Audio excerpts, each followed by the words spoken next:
Hey, what's going on, good people? It's Gardner Douglas, your oyster ninja. I'm here today with someone different. We usually keep it to oysters, but today I got Sean from Montauk Seaweed Supply. Uh, we were just laughing because it's hard to I can't read. I can't read. I'm saying everything but Montauk. But yeah, Montauk Seaweed Supply. And what's going on, Sean? What's up, my man? Great to see you. Great to be here on a Friday with the Oyster Ninja. Yeah, my man. So you're in Long Island, right? Correct. Yep. We're due east of New York City, and we're headquartered in Montauk, New York, which is the very end of Long Island. The end, they refer to it as. So if you just kept going and hit the point where you couldn't go any further, you're in Montauk. Montauk, nice, nice, nice. So what else is Montauk known for? Oh, great question. I mean, Montauk has a very long history. The word Montauk originally comes from the Montaukett Native American tribe that was there. And so it's really, though, since colonial times and pre-colonial times, it's been a very fishing oriented location. So it sits, if you can imagine, it's a point of land that kind of juts out, and it's the confluence of three bodies of water. So the Atlantic Ocean and the Long Island Sound and the Block Island Sound all meet right off the point there. So as you know, in the oceans and the seafood world, anytime you have kind of like bays and oceans and things mixing and coming together like that, it makes for a very interesting, usually fishing scene. So Montauk is currently and has been New York State's largest commercial fishing port. And I would say that really is the historical identity of Montauk. It's really known for fishing. But over the last 10 to 20 years, it's really gotten kind of like commercialized and a lot of more high-end residential. The identity has changed over the last maybe 20 to 30 years, from like a kind of rough and tumble fishing village to now it's really like a glitzy, glamorous, you got a lot of Range Rovers and rich folks driving around. So that makes for interesting scenes at the bar at night for sure. I could imagine. I could imagine. Yeah. So we'll come back to Montauk, but just tell me a little bit about yourself and how you got into the industry. Yeah, great question. So I grew up, my parents, tell the story. They're like that I basically was obsessed and loved fishing from my earliest age, that they would have, they would send me away to basketball camp and I would come home with best fisherman trophy. And so my earliest memories really are fishing in Shinnecock and Hampton Bays, which is about 40 miles to the west of Montauk, but that's the second largest commercial fishing port in New York State. So it's one of those things, Gardner, where like I just loved fish and seafood for as long back as I can remember. I can't really put my finger on I was so young. Like I look at photos and things when I was like 3, 4, 5, 6, 7, and all I was doing was fishing and holding fish and, loved seafood. So from there, it really just became a quest of, I just, any spare time or free time I had, I was fishing. A lot of my friends became commercial fishermen, and I love seafood. And I think I got an interesting glimpse and was able to see the marketplace over the 1980s and 90s and into the early 2000s, change right before my eyes. So that kind of drove me to think, like, how can we reconnect? We had this big disconnect basically happen with imports and things, as you've seen. Anyone working in the seafood industry knows that the previously local conversation kind of turned into an import conversation. And so that drove me to try to find solutions to that. Like, how could we bring it back to simpler times where, like, you knew your local fishermen, where you source seafood that was seasonal and that was like local and that was, abundant, and all those basic things that we had grown up on. So that drove me ultimately to start Long Island's first community supported fishery project, Dock to Dish, a little over 10-ish years ago. I mean, we were doing that, exercise, like basically delivering fresh fish to our friends and family in restaurants. But about 10 or 11 years ago, somewhere around there, we formally launched New York State's first community supported fishery, which quickly turned into the first restaurant supported fishery in the country. And then that took off like a rocket ship. We ended up doing restaurant supported fishery programs in New York, Los Angeles, Washington, D.C., down at the salt line with those guys, and down through Central America. We ended up bringing this model to like Fiji, South Africa, helping people all over the world set up these community supported and restaurant supported fishery programs. And it really has been just a kind of a magic carpet ride ever since. Do what you love and love what you do, as they say. No doubt. That's what got me to where I am today. So what does that actually mean? Can you break that down like so Barney style? It doesn't make sense, like a community supported fishery. Yeah. It's, I think it was new at the time, but now there's a number of them existing all over the place. But basically, community, where we got the idea from was community supported agriculture and a CSA. And what that is like instead of going to the local market or the shop or the store, you actually go to a farm and pay a membership fee up front for a season's worth of fresh farm produce. So it's interesting because it's kind of like a radically different model than most Americans are used to in the era of Amazon. Most people are used to just clicking whatever they want on their doorstep the next day, and demand is how the whole market kind of runs.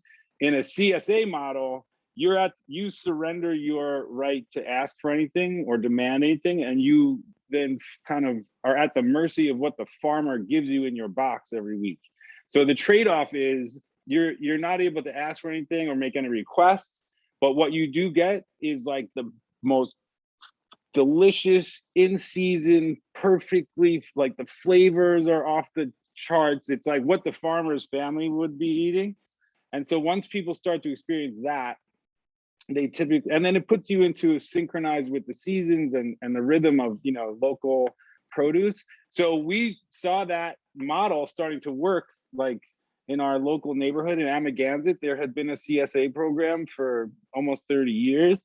And I went and met with the farmer, the guy who started, Scott Chasky, and asked him, like, do you think this would work for fish? Like, what if we had people sign up for a season of fresh seafood, and then they just came, and basically that's exactly how we did it. They came and picked up their vegetable box at the farm every week, and we had coolers of fresh fish fillets there for the members. So they got their veggies and their fish in one shot, and the same rules applied. They had to pay in advance. They had to be willing to accept whatever, like a true catch of the day, whatever came off the dock that day, right. Which was a real interesting experience for a lot of folks. When, you know, we had sea robins, we had a lot. You know, it was what was really landing. So they got everything from the hits, striped bass and rockfish, as you guys call it down there.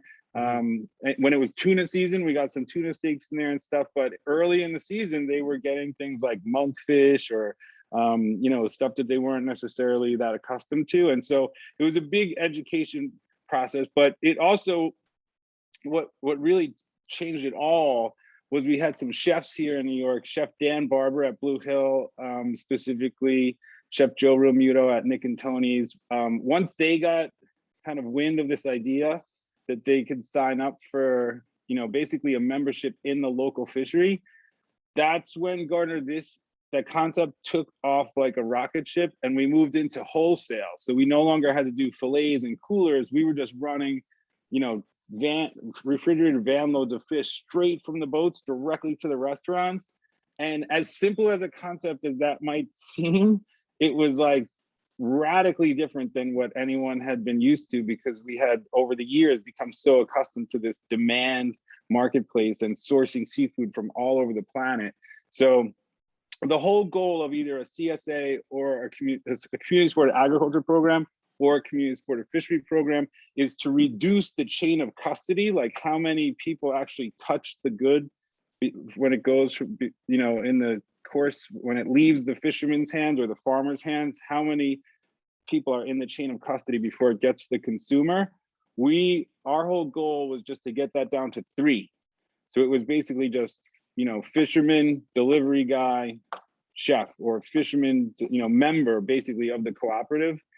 And yeah, man, it was like a totally wild, unexpectedly international success story that, you know, to this day is like Hook to Cook, South Africa. They're still running their programs down there. The New York program, the Montauk program here, we had to make major adjustments when COVID hit, because we had, if you can believe it, like the Google Corporation, big New York City corporations that were members, and once they sent all their employees home, we had to shut the wholesale program down. Right. So, but yeah, that's basically where it was, what happened, and where we are now.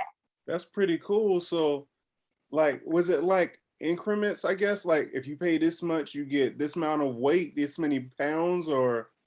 Exactly. Okay. Yep, exactly. So it would start at an individual level was 2 pounds of fillets per week. Family level was 4 pounds of fillets per week.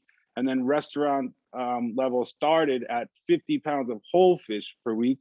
But that went all the way up to Google at the end was at like a ton. They were taking 2,000. Yeah, they have 7,000 employees on their campus. So you know, they would go through a lot of fish, but yeah, it just exactly, it was incremental, and then it grew and expanded. And now the model is everywhere. I just got a text a little while ago from our buddy Captain Hodge out in Santa Barbara. He does a whole Dr. Dish program in Los Angeles, Vancouver, like all these harbor towns, basically, because the same problems existed all over the place with this disconnect and the globalization of seafood. So this little idea that we borrowed from the farmers to try to translate community supported agriculture into fisheries, it was totally an experiment. And we were like, oh, we'll see.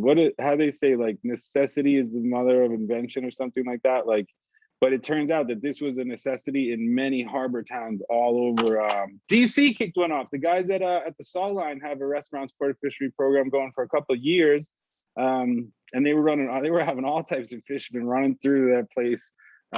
You know, and the same exact model. The chef there, Kyle Bailey, he came out of Dan Barber's kitchen. So he was very accustomed to, you know, it's a lot when the chefs aren't able to demand or tell you what they want, and they have to just be willing to whatever's coming to the door. That keeps them on their toes. They have to be, like, you know, spontaneous and coming up a lot of times out of their comfort zone and figuring things out on the fly. Yeah, it keeps them very sharp. Yeah, that's what's up, man. I got the ball rolling now. I'm thinking I might make something. Yeah. You can do it with oysters too. We've seen oyster community supported oyster farms programs like that, where people sign up for a season and then you hand select the best of the best, and then they trust. You know, it's really trust bonds, reestablishing you know, trust bonds in the chain of custody that really don't exist elsewhere. But you could do it if you're interested. We'd be happy to help you out. I mean, we got a lot of experience doing community supported fishery work. I like the way you talk, man. I gotta ask you a question, man. This is I didn't have this question wrote down, but it's hitting me now since, you know, you was talking about the fisheries and stuff, man. Did you watch Cspiricy? Yes, I saw it. Okay, that was all right. So I was I think, you know, I always look at the source, right? Like, where is this information coming from? And I had already seen Cowspiracy. Like the first, you know, part one of that, and it's a bunch of, like, vegan activists who are, you know, who don't think people should be eating any beef or pork or chicken or fish. And so I thought there was little sparks of truth in there, but I immediately was like, this is a very manipulated story. And, like, then as I continued to watch Cspiracy, I was like, okay, this is pretty much propaganda for a full on, which I think was really unfortunate, you know, because the realities of the world are really different than what Cspiracy presented. And, you know, I think over 1 billion people on the planet right now rely on seafood as their primary source of protein. So I think, once again, you know, like we were talking about earlier, just about, you know, who can afford certain things. Being a vegan is really expensive, like, you know, and in the US, I think where Cspiracy was made with United States filmmakers and an American mentality, you know, it very much, I think, casts shame on people small scale community fisheries around the world who, you know, it shined a bright light on the worst of these big industrial fisheries and, like, you know, and maybe these black market illegal things that go on. But that's not representative of the whole. So I thought it was a really biased and manipulated. 2 thumbs down on Cspiricy was my feeling. But Right. what'd you think? So yeah, I'm in the same boat. My thing was you know, they basically were telling people don't eat fish, you know, don't eat fish, cut it out. You know, it's not good enough to just go sustainable or what we think is a sustainable or reliable source. You can't trust those people.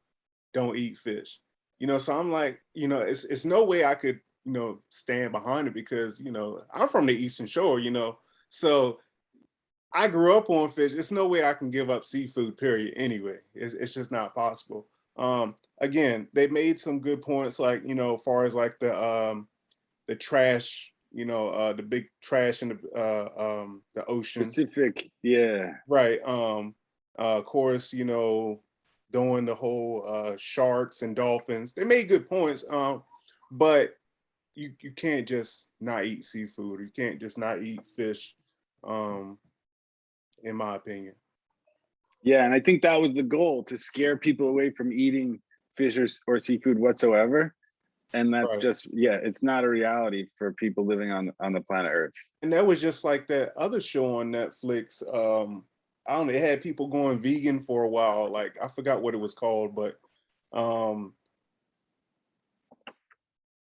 I don't know. I guess it was like saying everything bad that meat does to your body and a whole bunch of other stuff. I don't remember what it was called, but I remember like once people saw it, they was like, I didn't watch it, but my wife watched and she went vegan for a couple weeks, you know. So, you Yeah, it has an impact. It definitely, know. it has an impact. Movies Right. like that can leave a lasting impression on people. And like, it's interesting. I was probably, I mean, oh man, a very long time ago. I was only in 8th grade, but we visited the National Mall, and there was a tent set up for I was in the 8th grade, about, so maybe like 12 or 13 years old, and I loved fish. I loved animals, and there was this huge tent set up on the National Mall, and my family was going to the Smithsonian Air and Space, and I had just been there on a class trip like 2 months earlier. So I asked my parents, "Can I go to this animal tent?" There was a couple of like college girls outside who were like, "Do you love animals? Do you like animals?" And I was like, "I love animals." And they were like, "Okay, come in here." And I was like, "Okay." And my mom said, "So long, you can go," but she made them promise, just don't let him leave here until we come back. We're going to be in this museum for about an hour and a half. And they were like, "We promise, we will not let him leave." And I didn't know what PETA was. It was the People for the Ethical Treatment of Animals. And Gardner, they put me into a shock and awe, like slaughterhouses. They said, I was like, oh, like I left there so traumatized that I was a vegan from like Yeah. the age of 14, 15, and then I went back to fish. Um, and then ultimately I relapsed on a hot dog a few years later. So and then I went back to being an omnivore, I think they call her.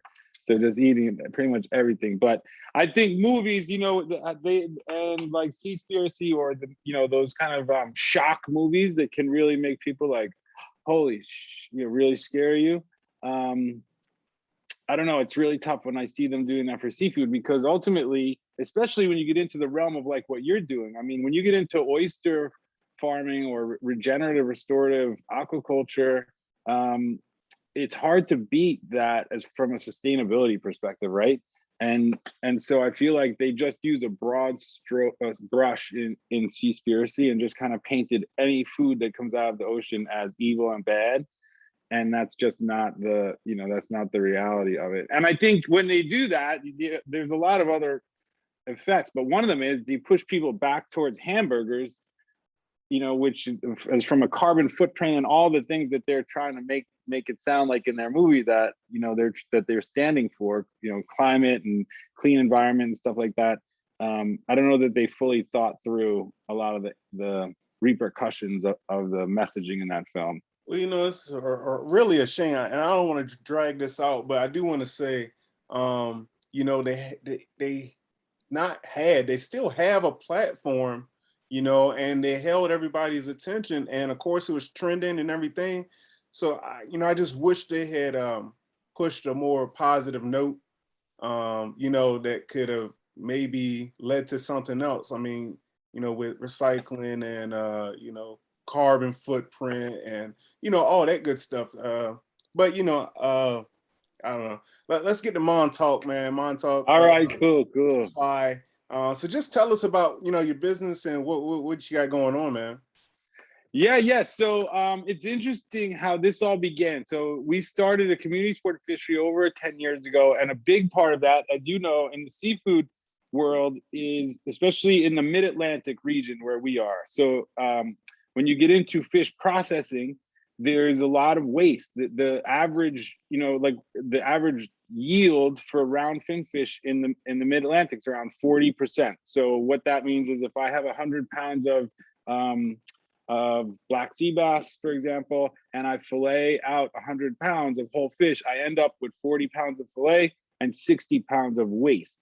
So when you start to scale up, and now we're dealing with 1,000 pounds and 2,000 pounds, that waste really starts to, you're looking at the dumpster in the parking lot outside the fillet house, and you're like, man, that's a huge amount of just wasted fish. And it's a lot of things like, still in the waste, you'd have a lot of whether it was fish collars, cheeks, all the taco cuts in the racks and things like that, which still is very good seafood. It's just Americans only want to eat fillets, right? And they don't like whole fish, and Americans for the most part are not a very seafood centric culture, and we don't have a very extravagant palate like they do in other parts of the world for seafood. So that turned the light on for us, that like, how do we solve this seafood waste problem? So we started this project where we started bringing the fish waste to the local farms and turning it into composting it and turning it into a fertilizer for the local farms. And we really started to track and explore what would it look like if we started to create, this is 2013 or 2014, where we started to create a secondary almost business of fish waste fertilizer. So that then led to two things happening at once. I was really tracking the local seafood kelp farming kind of industry, which was very fledgling in the US at that time, especially on the East Coast. And we also started having really bad nitrogen loading problems in Eastern Long Island. So not so much Montauk because we have so much water flow from the ocean, but in a lot of the bays and estuaries, kind of like the Chesapeake, anywhere where you have an enclosed body of water, we started having these nitrogen runoff problems, and it was killing like our bay scallops, the lobster all left, all the winter flounder, like all the bays and waterways started getting destroyed. So we started just connecting these dots. So how can we make try to solve a few of these problems at once? And then the light turned on, that what if we had these kelp farms which act as like nitrogen sinks. Basically the kelp soaks up a lot of the nitrogen from the waterway. Mm-hmm. And then what if we can take that kelp out and convert it into fertilizer products and stop importing all this synthetic fertilizer from all over the place? And so it was basically, once again, like a gradual step-by-step thing that brought us to last year, 2020. And we decided, like, let's go for it, man. We've got all the parts that we need here, all the pieces to the puzzle. Let's put together, we really just had to formalize it and launch. Mm-hmm. And I think now what we've, it's always interesting when you start something brand new. We have something we call the Crab Basket Society in a lot of ways. So, from like Main Avenue, if you have a basket of Maryland number 2s, and one of them starts crawling up over the side, the other ones will reach up and hold on to him and pull him back down, Right, so right. And that's to a degree, we kind of had a lot of people like, what do you guys think you're doing, trying to make fertilizer out of seaweed? we're in that phase right now, and we've been through this before. We're that crab basket society where people are like, they're not quite sure what's going on or what's happening, so they'll try to naysay it often. But then we've got a huge waves of support from a lot of people who can, see what we're trying to do and understand. And I'm happy to report that like we launched and now we're off and running and sailing. We've got a couple of good local kelp farmers we're now helping them seed their upcoming kelp farms for this upcoming season. We have a couple of local wild kelp or seaweed harvesters, these old Montauk families who go back 300 years. They do a very kind of regenerative pruning of wild seaweeds. And now we're starting, this is super exciting for us. We're starting to go back to our original blueprint and take waste stream things out of the commercial fishery and start to blend those together with the kelp meal to create these new blends of like our first one is a sea scallop shell, which is all calcium. We're learning how to pulverize and powder those and mix them with the kelp meal, which is also kind of a ground and pulverized. And the results for the gardeners and the farmers and the wine, the vintners and the vineyards and even arborists and a lot of landscapers and stuff, we're finding all these different outlets for these products, and people are just like, whoa, man, this was our first summer where we gave out huge amounts of samples last spring as the season began, like the gardening and farming season out here. And now, like in the last few weeks, we started to get all these pictures and videos coming back of the people who used our kelp meal fertilizer in their home gardens or to transplant trees, whatever they did. And all these, like, it looks like, Jurassic Park, man, just these huge, beautiful fruits and vegetables and plants. And people are just astonished by like 16-foot tall corn stalks and things that they're like, I've never had this amount of, grapes growing. It causes more branches. It causes deeper roots. Like putting kelp, it turns out, into your soil has like some magical effects. And so, yeah, man, it's like, it feels like going back in the day to when we first launched community supported fisheries and we're like, whoa, this works. Right. It's like, cool. And this works. So you guys, I guess, have a host of kelp farmers that you get kelp from, and then you guys turn that kelp into fertilizer, and then folks come to you for the fertilizer, then they use that fertilizer and they just grow some awesome crops, flowers, plants, whatever. Exactly. And so that really creates a closed loop system where, like, because the soil that they're putting the fertilizer into, inevitably the nitrogen and things start to leach into the soil. It gets into the water table and then gets back into the local waterways. So the whole magic of this system is that instead of us continuing to import these synthetic fertilizers from outside the area, flood the ground with those, and then kill the water with them, the kelp farms are sucking that nitrogen up, and then we're putting it back into the soil. It's leaching back into the water. The kelp farms are sucking it up. So it creates a closed loop. And that ultimately, like, we're working with a lot of good scientists here too, and folks at the university, Stony Brook University, especially Cornell University.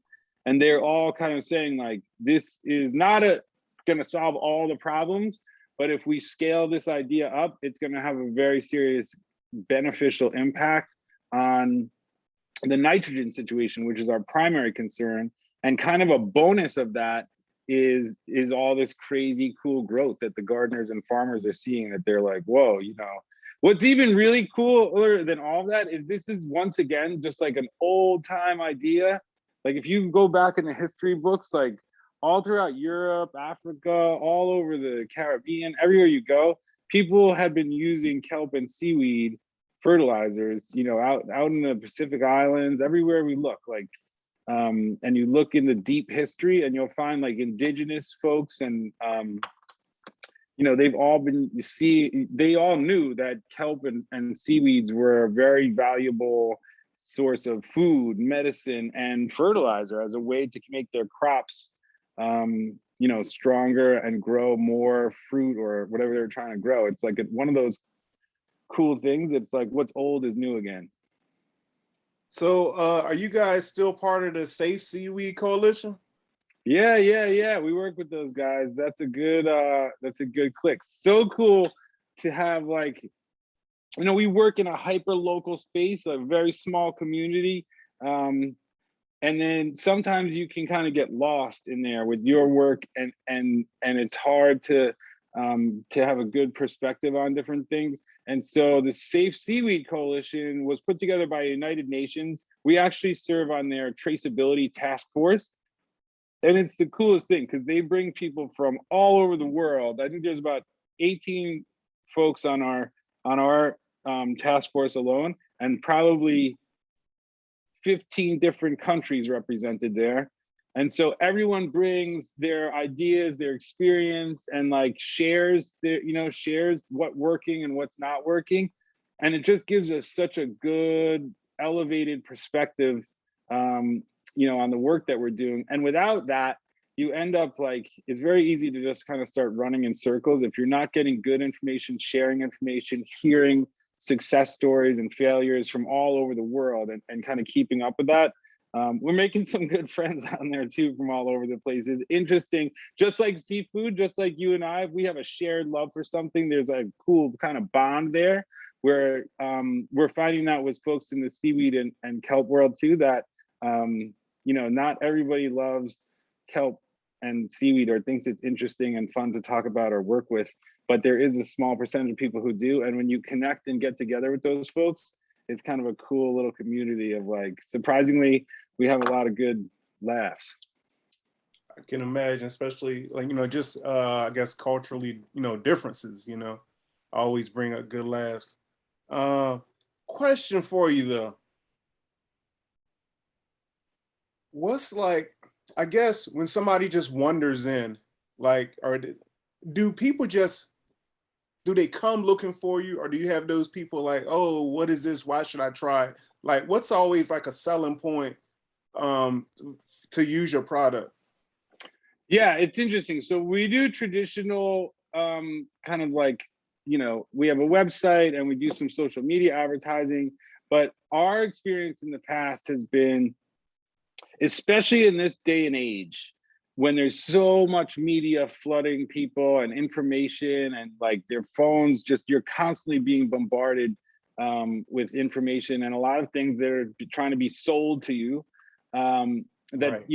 it kind of really makes that space, it's a tricky space to break through to folks. So we have taken an approach which has worked for us in the past, and we start very, very small. We start with our very close community, friends, family. We start pilot programs. We do a lot of like samples, a lot of feedback, and kind of bring the whole community and get them involved. And like I was saying with the seafood situation, like there's heavy trust bonds built into those relationships with people that people in your community, friends, family. So inevitably from there, it's almost like rings in a pond. It starts to, word of mouth starts to spread, like these are good folks, this is a good product. And then that word of mouth, like, for example, you or I might see a Twitter ad, a Facebook ad, a billboard on the side of the highway, a ad in the back of a magazine, and we may hear the same advertisement on the back of the radio, right?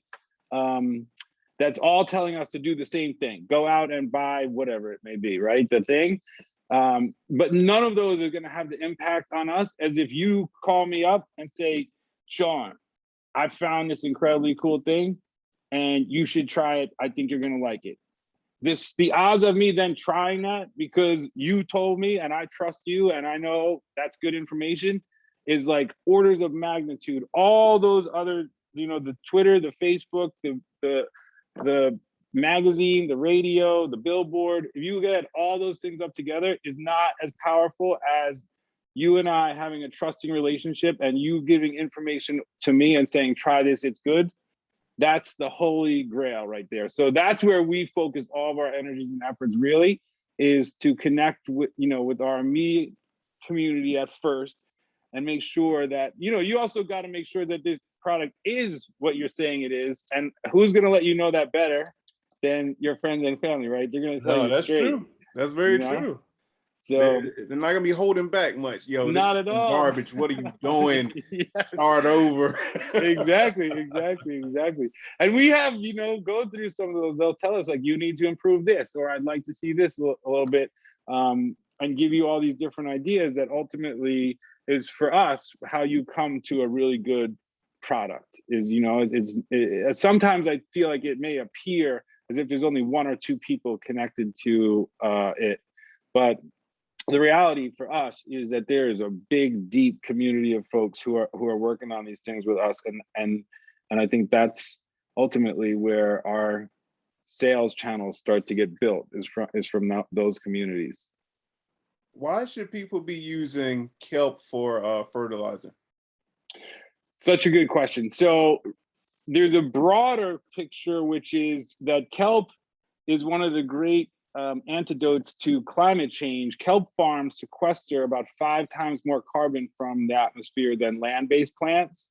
So it's really important that we start farming kelp and pulling a lot of this carbon out of the atmosphere. As everybody knows, the climate is changing. That's being caused by too much carbon being put into the atmosphere. So we need to A, stop producing so much carbon, but B, also start capturing some of the carbon that's out there. So on a global scale, carbon capture would be the #1 reason why people want to start advocating and using kelp-based products.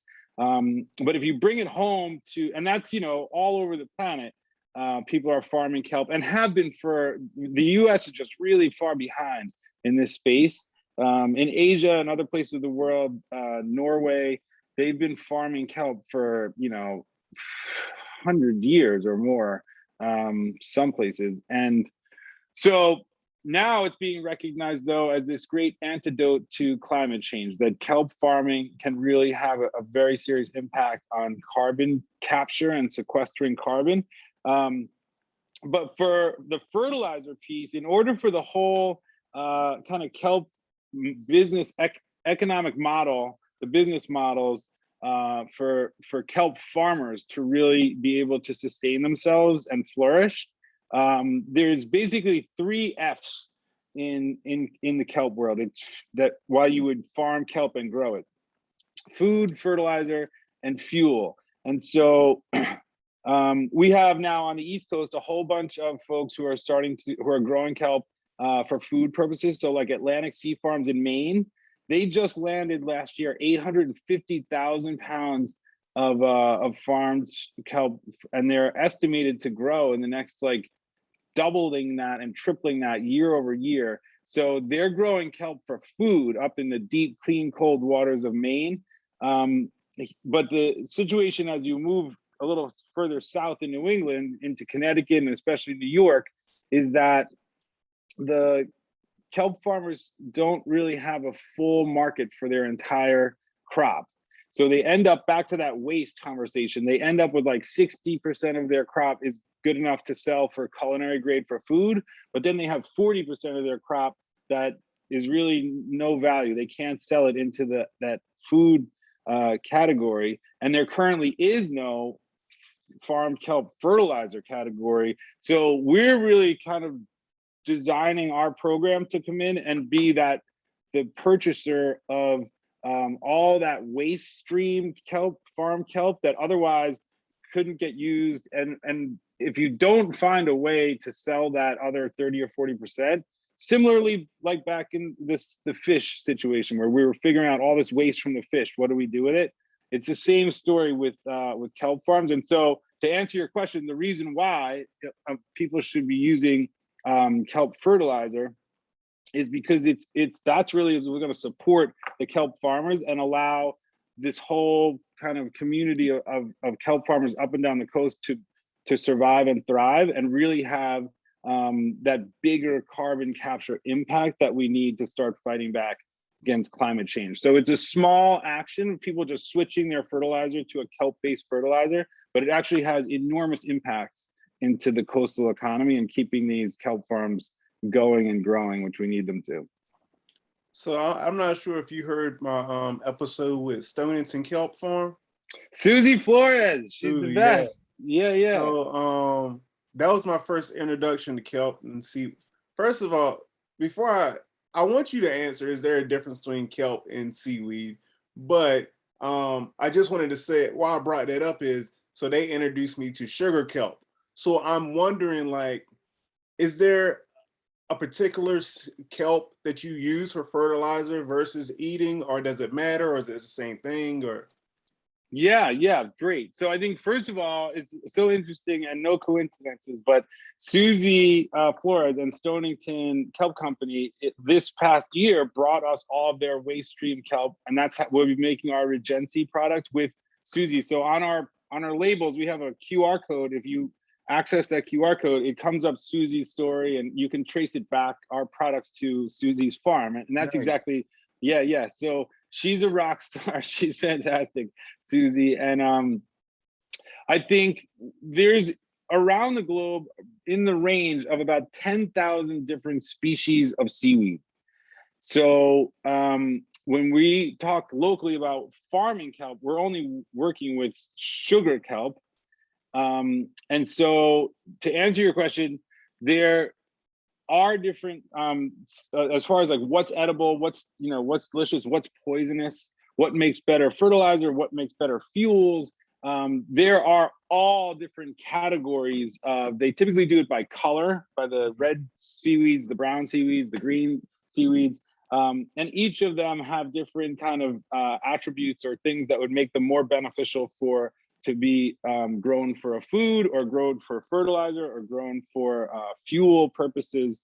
But what we're working with here is sugar kelp, and that's a native species that naturally grows along the East Coast. And that's a really important part of all this, is that you don't want to introduce any type of invasive species or things like that. And then there's a whole host of reasons why, like sugar kelp grows in the wintertime and then dies off when the water warms in the summer months. Mhm. So it actually serves as like an alternate growing season for the oyster farmers and creates a dual season situation. So that's really important. But the reality is, and we kind of get a little bit of really hardcore industry insiders right now. There's a lot of the kelp space is in the nonprofit world or the research, academic research space on the East Coast. We're like Susie's a good example. Atlantic Sea Farms is another great example. We're the first in New York to actually begin a business, to start a small business in the kelp space. And it's really it's impossible, as far as we know right now, to be able to do that with just farmed kelp. Mhm. So we're using a limited amount of wild harvest, but there are a number of folks, we work really closely with seagrass specialists from Cornell University, the Department of Environmental Conservation. Like we've got a whole host of folks that we worked with for years and supervise and advise on our harvesting techniques. But what we harvest wild is a species called Ascophyllum nodosum, and that's completely different than sugar kelp. If you ever look at sugar kelp, it's kind of a green, flowy, it's brown in the water, but it's green when you cook it. A green, flowy type of like frond. It's almost like a huge long leaf, looks like a lasagna noodle. Right. But Ascophyllum nodosum rockweed is what you would see more like attached to rocks, and it's got little. It's amazing how evolution works, man. It's got little bubbles in it that when the tide comes in, it raises them up so they stand up and they can access sunlight better. But it makes for you ever see the little like it's kind of like where you'd always see seaweed look like its little fingers sticking up, little knobby kind of air sacs in there. That's a totally separate species that is year round. That is available year round, unlike sugar kelp. And so there are dramatic differences in all of these. I think in the Long Island Sound region where we are, there's over 250 different species just in the Long Island Sound. And we have not really explored any of these as far as like, two, basically, sugar kelp and Ascophyllum nodosum. And that's as far as we've gotten so far. So it's almost like a botanical gardens of different species when you get underwater. And, you know, historically, myself and yourself, a lot of the seafood guys, we've only really thought of fish in the ocean, or shellfish in the ocean. This is going down to the next level, like the bottom of that's pyramid that you see in the ocean with the sharks at the top, and, you know, the trophic scale. All the way at the bottom is the greens and the vegetations and the seaweeds. And it's just a whole unexplored world where I think in the next 10, 20, 50 years, we have to start looking to ocean farmed vegetation like seaweeds and kelps to solve a lot of these earthly problems on land that we've created. No doubt. It makes sense, man. Makes sense. That's all I got for you, man. I'm not gonna keep you, man. Cool, man. This was fun. I think we should do this more often. I love just catching up with you about seafood, shellfish, kelp, seaweed. I mean, this is our jam. So, you know, and like I said, man, we're really impressed with your work. We're cheering and applauding you. Cool. I think, thank you. Yeah, just great work with Oyster Ninja, man. It's just got such good spirit and good vibes and like good energy. So you got big fans up here in New York, big Oyster Ninja fans in Montauk. Thank you, man. It's all about the vibe, man. It's like even when I'm putting like the little reels together and so I'm like, what vibe does this give off? You know what I mean? Yep. Yeah. So yeah, I appreciate you, man. And I guess any last words for the listeners, and of course, you know, how they can get in contact with you, and anything else you want to add. That's it, man. We're just trying to get by with a little kelp from our friends. You're a pun man, so I know you'll like that one. And get after some Oyster Ninja catering any chance you get, man. We love the work you're doing and love to see people supporting that. You can find us at montaukseaweed.com. We got a ton of interesting info on our website and on Instagram. But other than that, stay peaceful, stay safe, everybody, and eat plenty of oysters. No doubt, no doubt.